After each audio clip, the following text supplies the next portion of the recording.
우리는 지금 바울의 3차 전도 여행 과정 마무리하는 그 과정을 보고 있습니다. 바울은 3차 전도 여행에서 에베소에서 3년을 사역한 이후에 이제 마게도냐 지역으로 향합니다.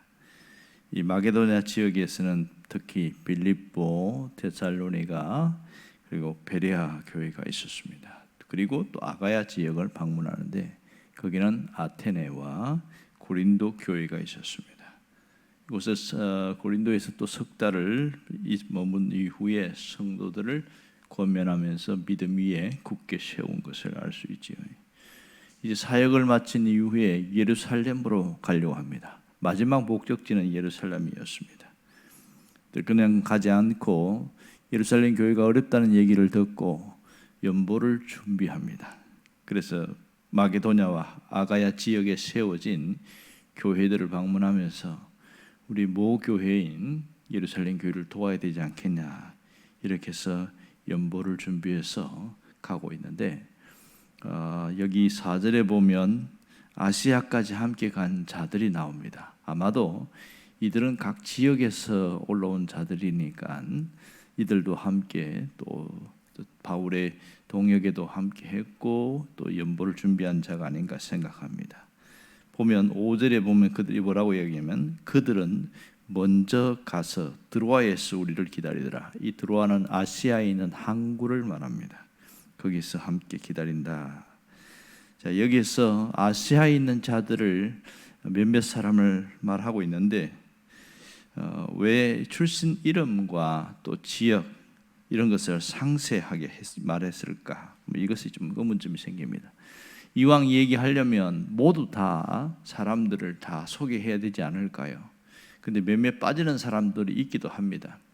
특별히 로마서 16장 뒷부분에 보면 자세하게 기록된 사람들이 여기에 몇 사람들이 빠져 있는 사람들이 있습니다.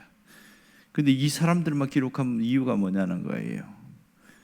이 사람들이 누구인가 하는 것을 우리가 먼저 알아야 되는데 이들은 바울이 3차 전도 여행을 할 때에 도왔던 사람들, 동역자들입니다. 이들을 밝힌 이유는 이들이 있었기 때문에 복음을 전하는 사역에 제대로 감당할 수 있었다. 그 점이 대단히 중요한 것이죠. 어찌 보면 바울이 1차, 2차, 3차 전도여행에는 항상 동역자들이 있었음을 알 수 있지요. 1차 전도여행에는 바울과 함께 동역했던 바나바가 있었습니다. 그리고 마가가 있었지요. 물론 마가는 중간에 버가에서 예루살렘으로 돌아갔지만 어쨌든 수행원을 함께 했습니다. 2차 전도여행에는 더 많이 생겼던 걸 알 수 있죠. 처음에는 바울이 신라와 함께 1차 전도여행 갔던 아시아 지역을 갔습니다. 그랬더니 이 루스드라에서 신실한 동역자인 디모데를 만나게 되죠. 그리고 드로아까지 왔을 때 의사인 누가를 만납니다. 이 누가는 바울의 질병을 주치의로서 평생 관리하는 의사로서 활동을 하게 됩니다. 그리고 고린도에 갔을 때는 홀혈혈 단신 혼자 갔는데 거기서 하나님이 예비하신 브리스길라와 아굴라 부부를 또 만나게 됩니다. 이런 동역자들이 있었고 오늘 이 3차 전도여행 마지막 이제 예루살렘으로 가기 전에 만났던 사람들에 대해서 소개하고 있습니다. 제일 먼저 소개한 사람이 소바드입니다. 소바드는 베레아 사람이다 이렇게 언급하고 있습니다. 그러니까 이 소바드는 마게도냐 교회 전체의 대표자라고 할 수 있겠지요. 그리고 고린도에서 예루살렘까지 마지막 동행했던 사람임을 알 수 있습니다. 두 번째는 아리스다고입니다. 이 아리스다고는 데살로니가 출신의 마게도냐 사람이라는 것을 알 수 있죠. 우리 아리스다고와 가이오, 그 다음 나오는 가이오와 함께 이들은 에베소에서 엄청난 고생을 한 사람들입니다. 특별히 데메드리오, 은세공업자인 데메드리오의 데모에 죄 없이 끌려가가지고 야외 연극장에서 엄청난 고생을 합니다. 그러다가 결국 풀려나게 되는 일이 생기죠. 에베소의 행정관인 서기장이 모든 소유를 잠잠하게 한 이후에 자유의 몸이 되어졌습니다. 그리고 또 나오는 사람이 있는데 바로 세군도라는 사람이 있습니다. 이 세군도는 자세하게 나오지는 않습니다만은 바울을 동역했던 분명한 사람입니다. 그리고 디모데가 또 나오죠. 디모데는 우리가 너무 잘 알고 있습니다. 이 바울을 위해서 마지막까지 함께했던 사람이 디모데입니다. 그리고 또 두기고가 나오는데 이 두기고는 뒤에 나오는 드로비모와 함께 아시아 지역의 대표자였습니다. 특별히 에베소 교회의 대표자이기도 했습니다. 이 두기고는 그리스에서 드로아까지 바울을 도왔던 신실한 동역자였습니다. 훗날 이 두기고는 바울이 감옥에 있을 때에 그때에 복음 사역의 전달자로서 일을 하는데 에베소서와 골로새서를 각각 에베소 교회와 골로새 교회에 그 편지를 전달하는 자로 쓰임을 받았습니다. 특별히 에베소 6장과 골로새 4장에 보면 두기고가 나오는데 뭐라고 표현하냐면 주 안에서 신실한 일꾼 이렇게 표현합니다.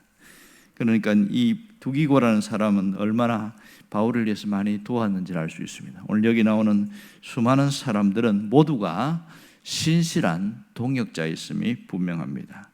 오늘 우리에게 주시는 정말 분명한 교훈인데 그것은 복음의 동역자로 살아가는 자들, 하나님이 기뻐하는 자들은 복음의 동역자가 되는 자들이라는 것을 알 수 있습니다.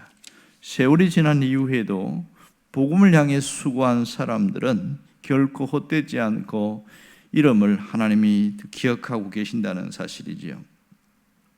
우리는 이 세상에서 여러 이름으로 불리지만 가장 영예로운 칭호는 복음의 동역자들이라는 것을 알 수가 있습니다. 여러분, 이 동역자라는 말보다 영광스러운 말은 없습니다. 그리스도인 중에서도 또 그리스도인이 아닌 사람 중에서도 어떤 분은 이렇게 사람을 나누더라고요. 세 종류인데 하나는 복음의 동역자가 있고 또 하나는 방관자가 있다.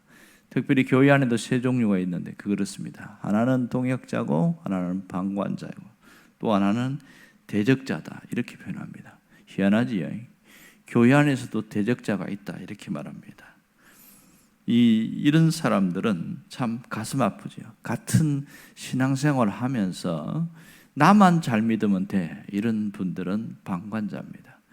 그리고 내가 원하는 대로 안 따라오기 때문에 거꾸로 사사건건 방해하는 대적자가 있다는 것은 가슴 아픈 일입니다.